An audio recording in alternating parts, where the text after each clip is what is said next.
Hello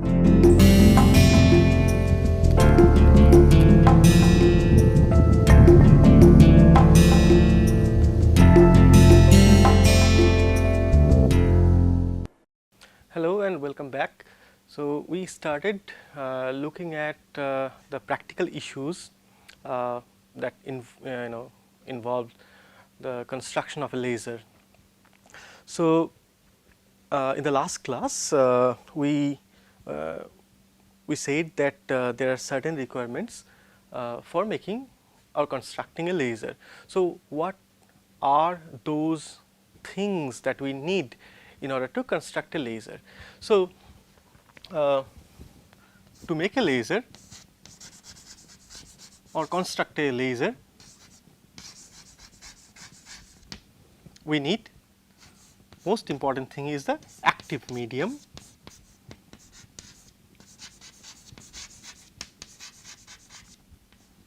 So, your active medium is the one that can give rise to population inversion and hence laser action. So, the material that will have electronic states that can give rise to population inversion can work as an active medium. So, you can choose the particular type of material system that you want based on the the kind of laser that you want, based on the type of frequency that you want, based on the type of power that you want. So, you can choose systems which are like maybe a 3-level system or 4-level system. And when we talk about this particular material, as we mentioned, so an example of 3-level system is ruby. So,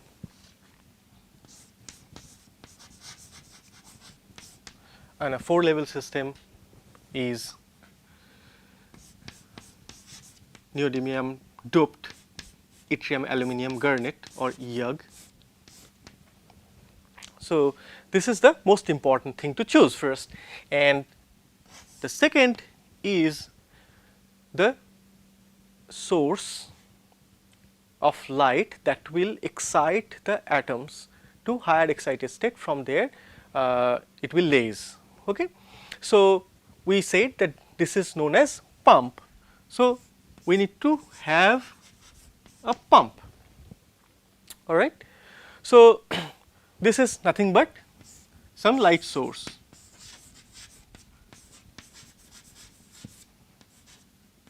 Which can be a flash lamp, which can be an electric discharge system depending on your medium and requirement.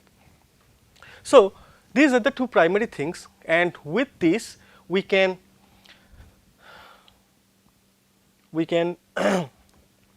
start constructing a laser. So, let me show you. So, first what we will do, we will take our active medium. Okay. It can be a small crystal of that particular medium, it can be gas if you are talking about gaseous laser system. So, whatever that is, so I have that active medium. Okay.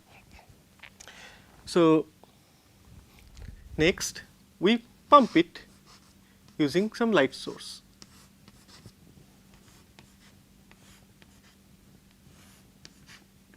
Okay.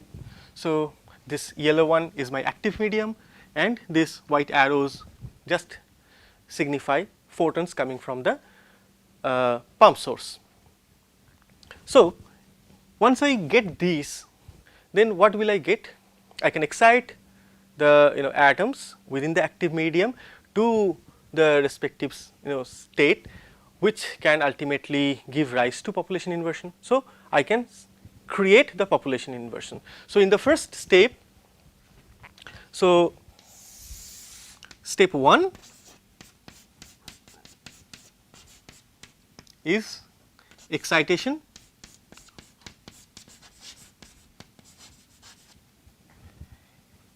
which will lead to population inversion.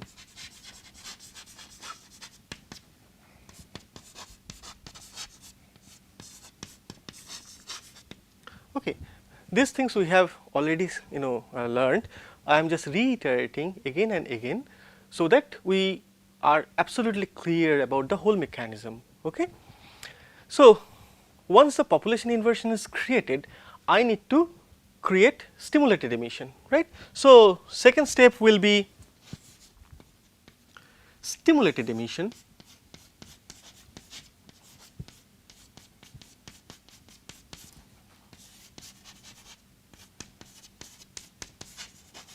Now, the question is how the stimulated emission will be created. Say, for example, I am taking a 4-level laser, okay, 4-level system. Suppose I take something like this. So, then what is my system? My system is like this. So, first excitation will take this system over here, okay, and then it will come back by non-radiative transition, and here population inversion will be created between these two states. So, atoms are here. So, up to this point I have created. Now, I have to create the stimulated emission. How it will be happening? Because my source is such that its energy corresponds to this gap. Okay? So, this arrow corresponds to the gap between the level say 4, 1. So, I have say in this way, suppose I write, okay, which may be different from the last class, but you understand this. Okay. So, this energy gap is much more than this energy gap, right. So, this delta E, say I say delta E 2 3, and this delta E is delta E 1 4. So, delta E 1 4 is much higher than delta 2 3. Now, in order to create a stimulated emission, I have to give photon of the energy delta E 2 3. Okay. So, how we can do that? We do not need to supply any light from outside. Why? Because these atoms sitting at level 3 will at some point of time relax back to here by spontaneous emission, right. So, it will have spontaneous emission. So, we are showing it by a straight arrow. Okay. So, this spontaneous emission will give me a photon which has this energy gap. Now, this photon, if it interacts with this active medium, meaning that it will interact with these atoms sitting at level 3, and it will trigger a stimulated emission. Okay. So, this spontaneous emission will create a stimulated emission. So, I will get 2 photons out of due to this one spontaneously emitted photon. Now, those 2 stimulated photons, if they interact with the active medium again before leaving this medium totally, then they can trigger again stimulated emission. Okay. But if they leave this active medium, then of course we lose them. Then we have to again wait for another photon coming through spontaneous emission to cause another set of stimulated emission. So, although we are getting a stimulated emission, but we are not in a condition to create a laser. So, in this picture what we get? We get light out of stimulated emission of radiation, true. Okay. So, in this I get this one, but there is something missing here, right. A is missing, meaning that amplification, that is another criteria, right, that is the main criteria to get a laser output. So, the question is how do I amplify, right. So, question is how to amplify. It is clear this in this condition, this stimulated photons are not going to create a huge amount of further stimulated emission, or the only spontaneous emission is not going to trigger huge amount of stimulated emission and thereby no amplification. In order to get the amplification, what we need is to put this system within a resonator, to be precise within a resonator cavity. So, what is that resonator cavity that we are going to deal with? We are going to create a resonator cavity by placing two mirrors. Okay. So, we put this system in a resonator cavity which is created out of two flat mirrors M1 and M2. What are the characteristics of these mirrors? M1 and M2 will be extremely flat. Okay.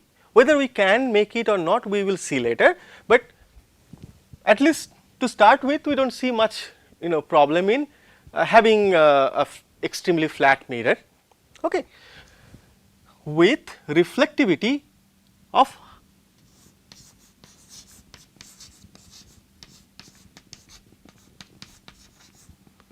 100%. That means these guys are 100% reflective. So, if the reflectivities are R1 and R2 for M1 and M2, that is 100%, that is what we say. Okay. So, we create a cavity by making this two, putting these two in parallel configuration, and then put this active medium along with the pump source in the middle. So, now what will happen? Let us see that in an elaborate way pictorially, so that it becomes very clear to you. So, now what I have after this excitation creates a population inversion, first thing is that it will start emitting photons spontaneously. Okay. So,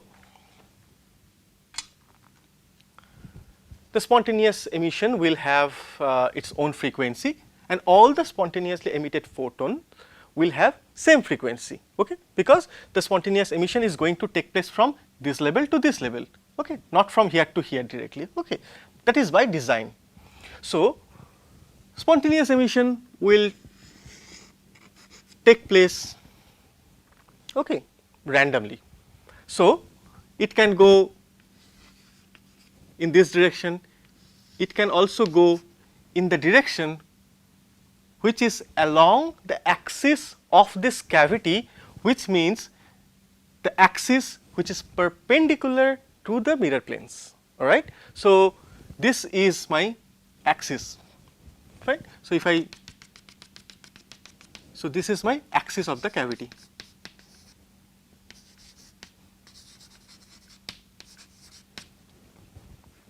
All right. So, now the spontaneous emission will go in every possible direction because they are very random. Okay. So, some of them will be going in this direction.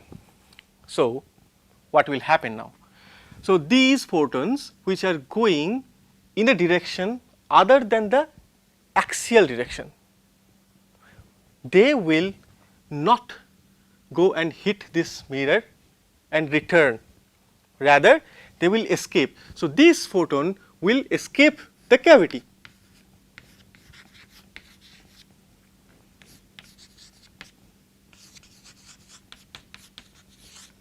It is very easy to understand. Okay. So, they are not falling on the mirror. Even if they fall on the mirror, then they will again go out, right. But this photon which is moving along the axis, that will be reflected back here and then reach here, passing through the active medium. So, it will start bouncing off between these two mirrors, and every time it will go through the active medium. causing more and more stimulated emission. Makes sense? Absolutely, right? So, if I look at this problem in a stepwise manner, I am not bothered about the active medium, we know that it is there. Okay. So, I am just drawing these photons. So, there will be spontaneous emission all the time. Okay. So,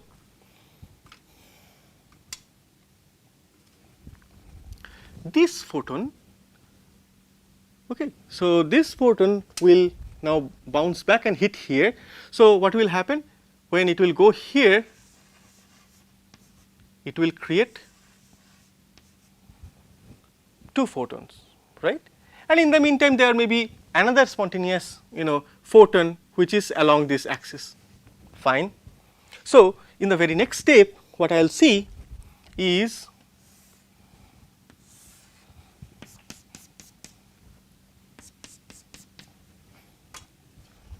I will see these 2 bouncing back and making 4 photons, while this one will bounce back and it will pass through active medium, create 2 more photons. So, I will see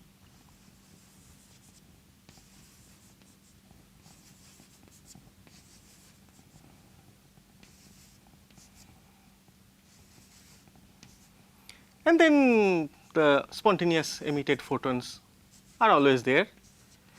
Now, what I am seeing is with every round trip, there are more and more stimulated emission and they are increasing, right, 2 to 4, 4 to 8 and so on. So, after a certain time, what I will see is this. I will see exactly this picture.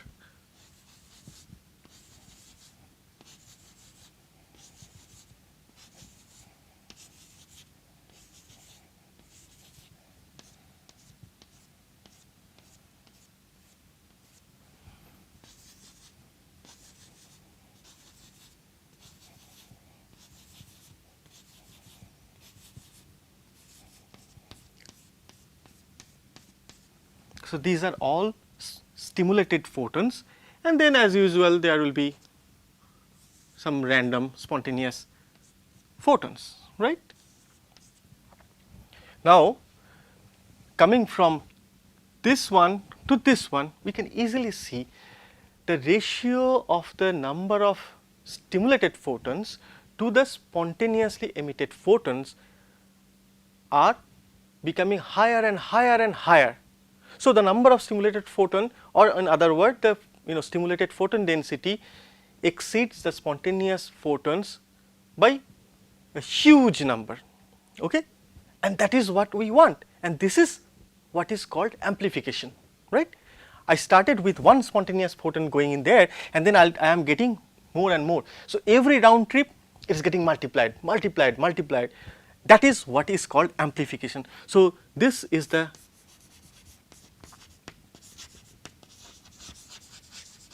So, in some way we can say this place we are having kind of a seeding. So, we are planting a seed and ultimately this is getting amplified.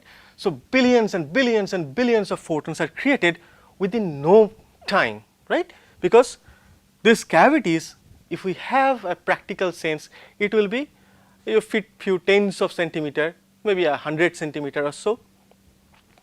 So, that is traversed by light. How many times? You can very easily calculate that by knowing the speed of light, right. So, you will see billions of times they are coming back and forth.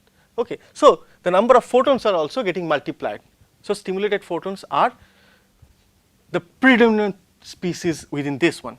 Now, by design, stimulated emission have the same property as that of this spontaneous photon. When I say it has the same property, I mean actually the identical. So, it will have the same direction that the spontaneous photon was moving, it will have the same phase, it will have the same energy, that is same frequency, same color, okay, same polarization. So, everything is identical to this spontaneous photon. And when I amplify them, all of them have the same property. So that is wonderful thing, right? And that is why one needs a light source like laser instead of a conventional light source. All right. Excellent. So, so this is my resonator cavity, right? So I can see having a resonator cavity, we can amplify the stimulated emission. Fine. So we have got the stimulated emission amplified, but what about the output? I have chosen these mirrors to start with to have 100% reflectivity. That means no light can escape here. All right. So if I want to take an output, then I have to make that provision here. All right. So next step is to essentially replace one of these mirrors by a partially transmissive mirror. Okay. So instead of this condition, I can have now R1 equals to 100% and R2, say I make it 98%, say. So 2% of light will pass through this mirror. So every time it bounces off this mirror, 2% of that light will go out. That is what it means. So this is completely reflective and this one is partially transmissive. Okay. So once I have that, I can have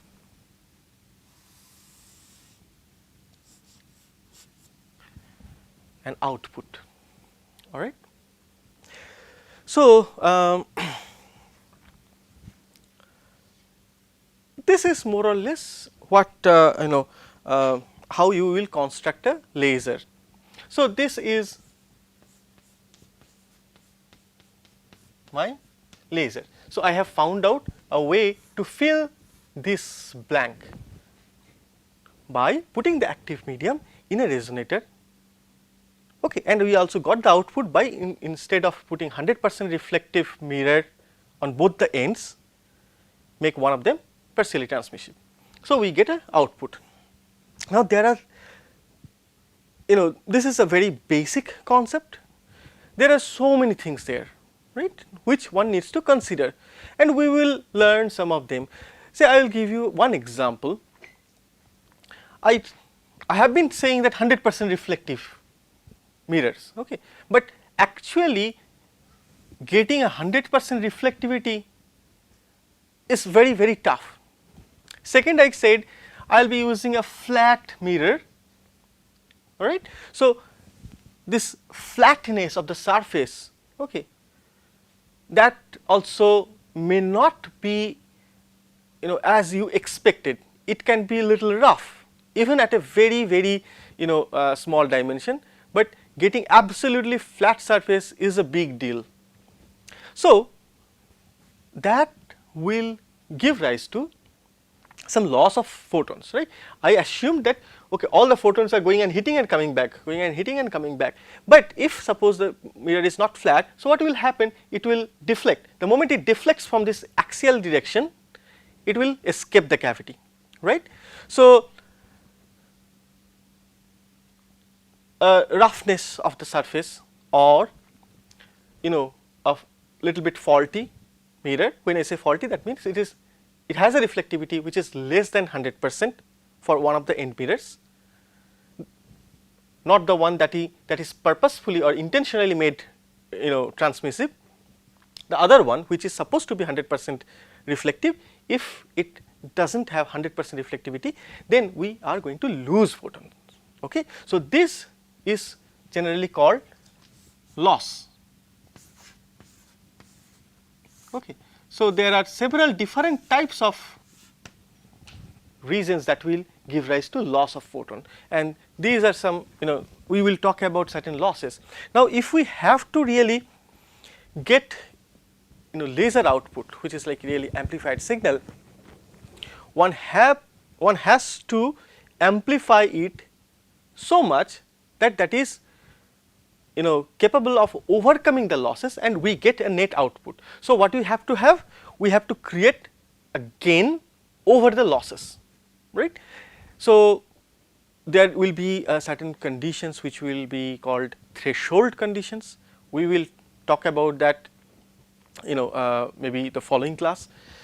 So, we will know how quantitatively we can figure out how we can reach the threshold condition and then beyond and go and get laser output. Okay. So, we have seen that this resonator cavity can give us it's extremely helpful, and actually this is very crucial in order to get the laser output. Fine. So, we will come back to this discussion of these practical issues involving the construction of laser. Okay. In the meantime, let us look at certain other things which will be essential in order to move forward. So, for example, we will now talk about certain concepts like modes of laser and standing wave.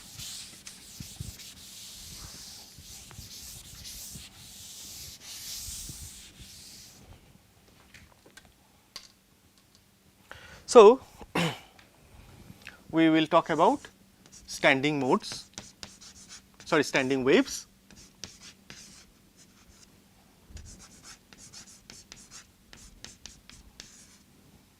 and modes.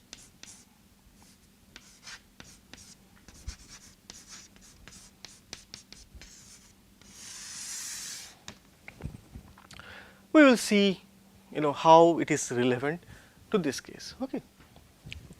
So, as we said just a few minutes back, that by design my stimulated emissions or stimulated photons have all the characteristics same as that of the spontaneous photon, and one of these criteria is the phase, correct. So, identical phase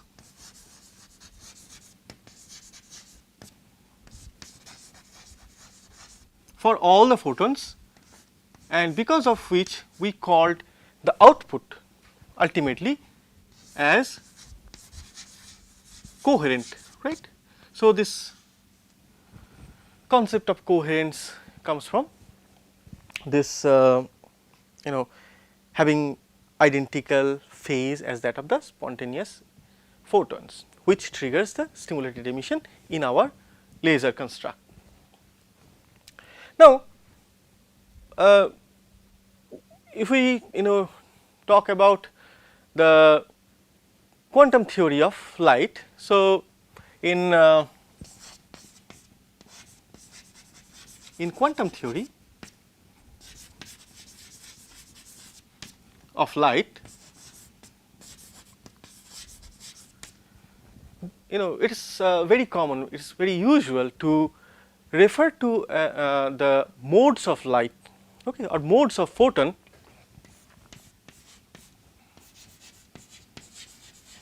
modes of photons, modes of light to characterize the photon.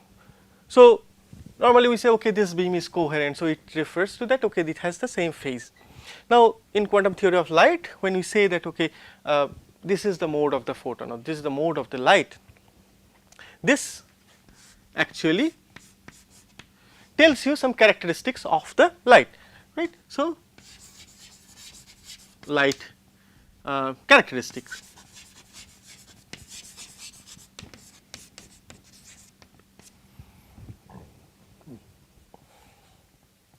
Now, what is meant by these modes of photons? Okay, this is extremely relevant to our context.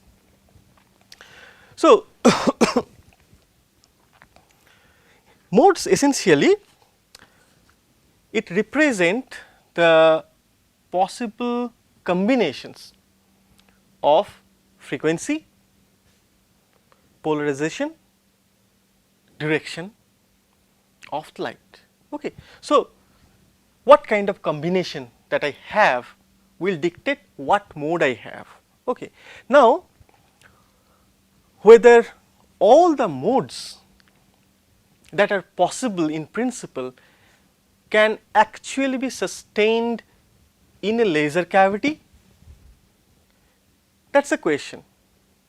So, what we will do in the next class is to find out whether you know, all the modes that are possible in principle can be there in this cavity. If yes, how? If not, why not? And then what are the modes that we can actually generate. All right. So, we will meet again in the following class. Till then, have a good day and or good night, whatever it is, and thank you very much for your attention.